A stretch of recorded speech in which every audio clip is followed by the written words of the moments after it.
Madrugada, 40 segundos, mucha atención.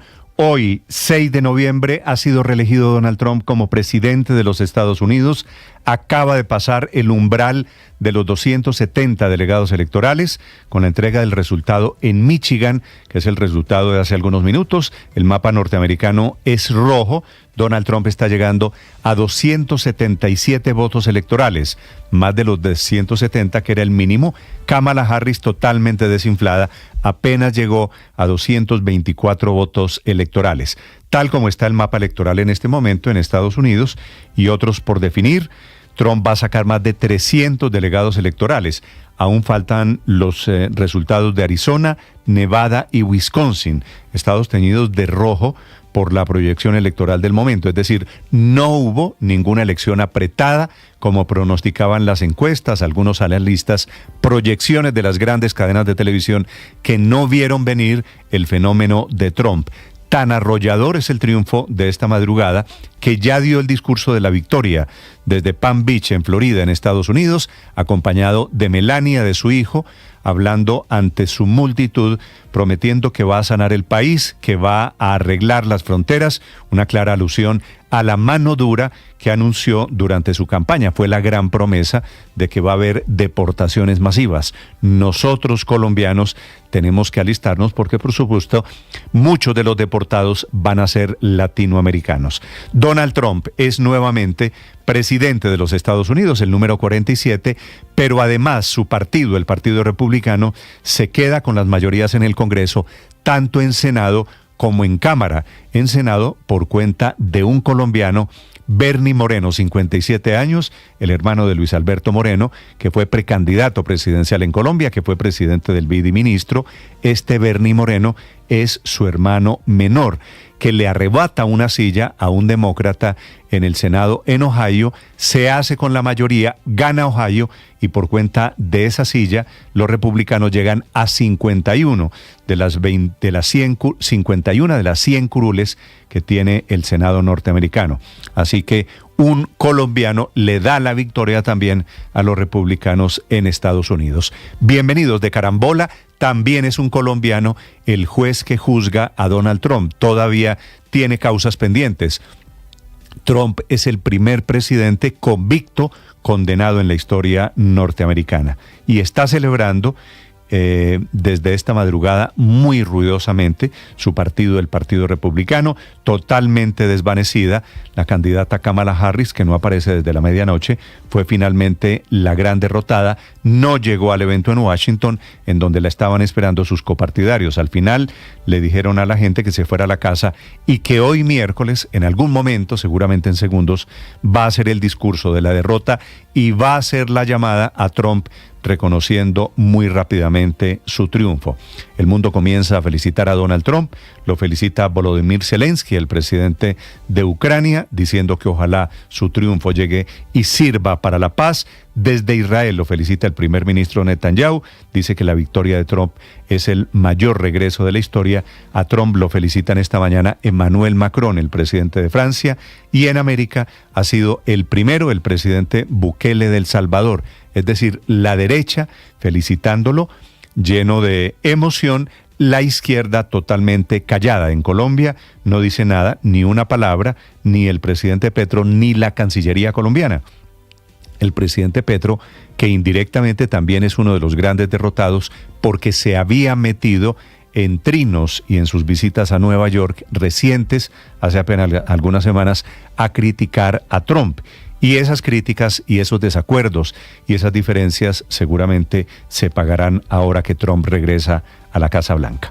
Bienvenidos, es un gusto saludarlos. Vamos a hablar de la recomposición y vamos a hablar también de los estados que votaron sobre iniciativas para mantener el derecho al aborto o ampliar su acceso o restringirlo, que fue el otro tema de campaña. Nueva York, Missouri, Arizona, Maryland y Colorado dieron luz verde a enmiendas para blindar el derecho pro aborto. En Florida, sin embargo, no se logró la aprobación de una reforma. Perdió allí el referendo. Eso quiere decir Estados Unidos también dividido. Mayoritariamente fue pro aborto. El aborto que se metió en esta campaña electoral, el feminismo, el tema de mujeres muy fuertemente. otro derrotado, infortunadamente. Por otro lado, la consulta sobre el uso recreativo de la marihuana en Florida tampoco alcanzó el apoyo necesario. Bienvenidos, es un gusto saludarlos. Rápidamente, no hubo demoras, no hubo elecciones apretadas, no hay discusión. El ganador en Estados Unidos es Donald Trump y cambia el mapa electoral, no en Estados Unidos, no en Washington, en el mundo entero. Por supuesto, cambios que se sentirán también en la relación con Colombia y América Latina. Bienvenidos, hoy es miércoles 6 de noviembre. A propósito, les hablaré de los 39 años que se están cumpliendo hoy de la toma del M-19 al Palacio de Justicia. Toma que el presidente Petro celebra a su manera, condecorando en una misma ceremonia a militares, policías y a exmiembros del M-19. Estos últimos que aparentemente ahora son funcionarios de la Unidad Nacional de Protección. Digo aparentemente porque solo se sabe lo que dijo el presidente, que en esa ceremonia, en la Casa Militar de la Casa de Nariño, estaba condecorando en un gesto de reconciliación, dijo Petro, a militares y M-19 al tiempo. No se sabe quiénes son esos M-19, no se sabe qué hacen en el gobierno, no se conocen sus nombres, no se sabe quiénes son. Se saben sí las críticas que ha despertado esta condecoración, que muchos consideran innecesaria cachetada a la historia. Hoy, cuando recordamos que el M-19 fue un grupo terrorista que se tomó el Palacio de Justicia y después eso desencadenó una cadena de hechos terroristas y de descontrol de las fuerzas militares. Todo eso comenzó por el M-19, ahora la gente del M-19 recibe la condecoración. Por supuesto, llena de controversias, lo sabe el presidente Gustavo Petro. Y a propósito del presidente, les contaré de los problemas en los que amanecen Iván Name, que fue presidente del Senado, y Andrés Calle, ambos llamados a indagatoria por la Corte Suprema de Justicia. Los está investigando por haber recibido plata, sobornos de la Unidad Nacional de Protección en maletas que, dicen los denunciantes, Olmedo López y Sneider Pinilla, les entregaron para comprar su apoyo político, ambos en inmensos problemas judiciales. Dice Iván Name que es un día de felicidad para él y que entrará orgulloso a la Corte Suprema de Justicia a defenderse. 6-8 minutos, en segundos, información desde Washington. Les actualizamos resultados electorales que, repito, esta madrugada están confirmando el triunfo largo, inobjetable de Donald Trump, presidente que regresa a la Casa Blanca. Enseguida el resumen que preparamos en Voces y Sonidos en Mañanas Blue. I want to thank the American people for the extraordinary honor of being elected your 47th president and your 45th president.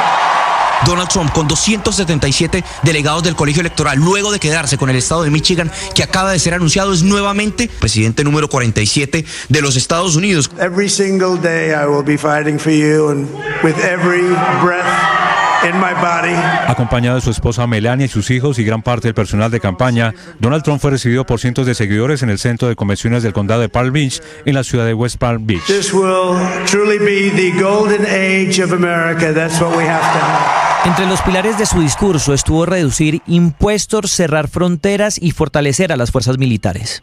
Donald Trump. Voté por Donald Trump porque creo que es el mejor candidato de los dos. Los 4 años con Biden no han sido buenos con las generaciones pasadas. Calurosamente ha felicitado la presidenta de la Comisión Europea, Ursula von der Leyen, al nuevo presidente de los Estados Unidos, Donald Trump.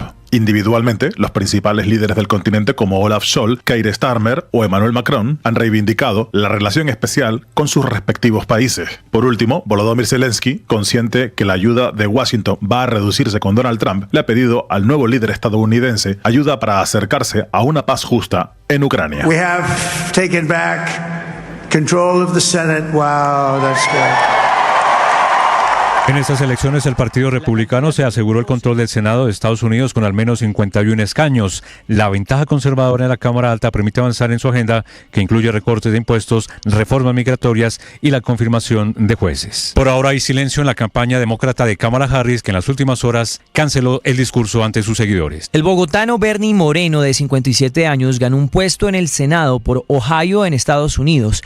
El colombiano se enfrentó al demócrata Sherrod Brown. El triunfo de Donald Trump significó una valorización de las acciones de Tesla en las bolsas internacionales. La Corte Suprema de Justicia abrió una investigación formal en contra de Iván Name y Andrés Calle, expresidentes del Senado y la Cámara respectivamente, por su presunta participación en el caso de corrupción de la Unidad Nacional de Gestión del Riesgo y al parecer haber recibido 4.000 millones de pesos en sobornos para impulsar proyectos del gobierno. Tanto Name como Calle se han defendido, asegurando que son inocentes y que se van a presentar a cada una de las instancias. El senador Iván Name habló desde el Congreso. De tal manera, compañeros, que tenía que pronunciarme en esto y tenía que decir que me siento feliz. Y oigan el tono de la voz para ver si tiembla, de ingresar a un salón de la Corte Suprema como nunca lo he hecho, para que me sea juzgado y para que sea proferido un fallo después de una investigación, para que brille la justicia, así sea tardía, así haya de demorarse, porque después de la tiniebla viene el sol. La sección quinta del Consejo de Estado le dio la razón a la Procuraduría en medio del amplio debate por las competencias de esa entidad para sancionar a los funcionarios públicos elegidos popularmente. En esta ocasión, el Alto Tribunal reactivó 10 sanciones emitidas por la Procuraduría que antes, entre noviembre del año pasado y mayo de este año, había tumbado la sección segunda del mismo Consejo de Estado. Esto lo hizo luego de aceptar una tutela en la que la Procuraduría alegaba que se estaba aplicando mal la normatividad vigente, pues se trató de decisiones en contra de mandatarios o funcionarios que no estaban en ejercicio. Así las cosas, se reactivan las sanciones en contra de 10 políticos, entre ellas la suspensión por 8 meses en contra del fallecido exalcalde de Bucaramanga, Rodolfo Hernández, esto por el caso en el que le pegó una cachetada a un concejal. Durante la ceremonia de conmemoración de la Casa Militar en Palacio, el presidente Gustavo Petro entregó condecoraciones a soldados de las fuerzas militares y oficiales de la policía, pero también resaltó que dentro de los homenajeados había exmiembros del M-19 que ahora son funcionarios de la Unidad Nacional de Protección. Sino excombatientes del M-19, que se condecoran al lado de oficiales del ejército, de oficiales de la policía, de las diferentes armas. Y eso es un ejemplo. Puede ser muy criticado, obviamente, desde otros puntos de vista, pero es un ejemplo porque es un ejemplo de paz, no de guerra. No habrá cambios estructurales en los comandos conjuntos o las fuerzas de tarea de las fuerzas militares, a pesar de que en la resolución 4760 se destaca puntualmente la palabra suprimir. Según el comandante de las fuerzas militares, el almirante Francisco Cubides, con la reestructuración no se acabarán las labores conjuntas entre la Fuerza Aérea, el Ejército y la Armada, ni mucho menos se debilitan las fuerzas militares. Buscamos con esta organización, ya insisto, ser más rápidos, más contundentes en generar operaciones, con la suma de capacidades de las fuerzas militares, Ejército, Armada y Fuerza Aérea. Y lo que buscamos es frenar esa expansión que han tenido los grupos en alguna medida. Así las cosas, el ejército entonces contempla la reorganización de algunas de sus unidades y la creación de otras. El ministro de Defensa, Iván Velázquez. Fuerzas de tarea Omega, Hércules y Vulcano pasan a depender del Ejército Nacional, fortaleciendo, reitero, el mando directo. Acuerdo entre los coordinadores ponentes y ponentes de la reforma a la justicia para eliminar el artículo 7º de la propuesta que establecía rebaja de pena a abusadores, violadores y agresores de niños, niñas y adolescentes. El vicepresidente de la Comisión Primera del Senado y ponente, Carlos Motoa, de Cambio Radical. Creemos que esos delitos hoy impactan de manera grave la seguridad ciudadana. Podría también tener algunos beneficios los ya condenados por principio de favorabilidad y creemos que esa rebaja de penas debe ser lo menos impactante posible. Yo diría que esas son, a grandes rasgos, los acuerdos que hemos tenido los ponentes de esta reforma a la justicia. Esperamos radicar esta semana e iniciar el debate en la semana siguiente. Comenzó el debate sobre la reforma a la salud 2.0 en la Comisión Séptima de la Cámara de Representantes, con la presencia del ministro del Interior, Juan Fernando Cristo, y por su parte el ministro de Salud, Guillermo Alfonso Jaramillo, llegó unas horas después. Pues durante esta primera jornada la comisión avanzó en la votación de los impedimentos y también rechazó con 17 votos en contra la ponencia de archivo. Habla el ministro de Salud, Guillermo Alfonso Jaramillo. Recordemos claramente que la Cámara ya le dio debate a la reforma y creo que además pues ahora va a ser muy seguramente más rápido porque todos están muy enterados de este tema, lo han estudiado, lo han revisado, lo han mirado con detención.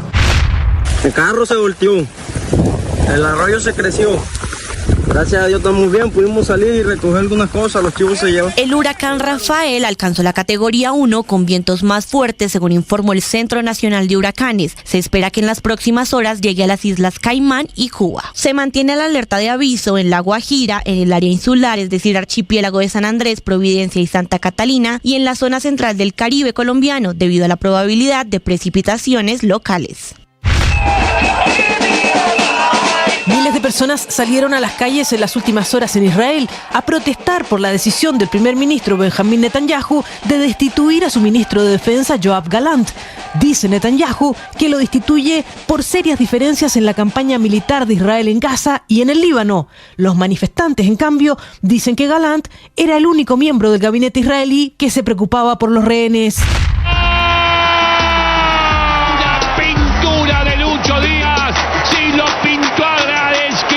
Otra noche fabulosa para Luis Díaz, marcando 3 goles en la UEFA Champions League. Lo hizo con el Liverpool en la victoria 4-0 frente al Bayer Leverkusen. El Liverpool es el líder de la Champions League. Tiene 12 puntos el equipo de Arne Slot con +9 en la diferencia de gol. Díaz se convierte en el segundo colombiano que marca 3 goles en un partido de Champions. Muy contento, muy feliz por el trabajo que se hizo dentro del campo, por el trabajo de equipo y bueno, seguir trabajando es lo que nos toca hacer siempre, trabajar.